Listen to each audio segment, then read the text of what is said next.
Hello everyone, আশা করি তোমরা সবাই খুব ভালো আছো। আমি আমার ফ্যামিলির সাথে খুব ভালো আছি। আজ আমার বার্থডের একটি মিনি ব্লগ তোমাদের সাথে শেয়ার করতে চলেছি। দেখো, রাত 12টা আর আমার বর আমাকে সারপ্রাইজ দেবে বলে একদম তিনি রেডি। আর দেখো, কেক কাটা হয়ে গেছে, কেক মাখানো হয়ে গেছে। এই পর্ব আপাতত শেষ হলো।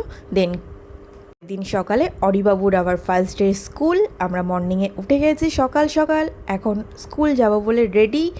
আর আমি ওকে ফার্স্ট ডে দিতে গেছিলাম স্কুলে। এবার চললাম ওর স্কুলের উদ্দেশ্যে। এই হচ্ছে অরিবাবুর নতুন স্কুল। ক্লাস 1 দেখতে দেখতে হয়ে গেল। আমি আবার ওনাকে আনতেও চলে গেছিলাম। বলে রাখি, আজকে সকাল থেকে কিন্তু মা সব রান্না করেছে, ইভেন পায়েসটাও তাই। আর পায়েস ছাড়া তো জন্মদিন একদমই চলে না। মা আমাকে পায়েস খাইয়ে দিচ্ছে। সব রান্নাই আজকে কিন্তু মাই করেছে জন্মদিনের দিন, আমাকে কিন্তু কোনো কিছুই করতে দেয়নি।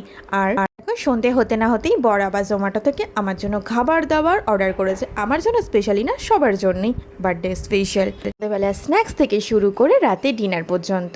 সেদিনকে তো বাইরে যেতে পারেনি, তাই ও সব খাবার অর্ডার দিয়ে বাড়িতেই এনে দিয়েছে। দিনটা সেদিনকে খুবই ভালো কেটেছে আমার। আর ভিডিওটি ভালো লাগলে অবশ্যই লাইক কমেন্ট শেয়ার করে দিও। আর আমার চ্যানেলটি আহারে বাঙালি সাবস্ক্রাইব করতে একদমই ভুলো না।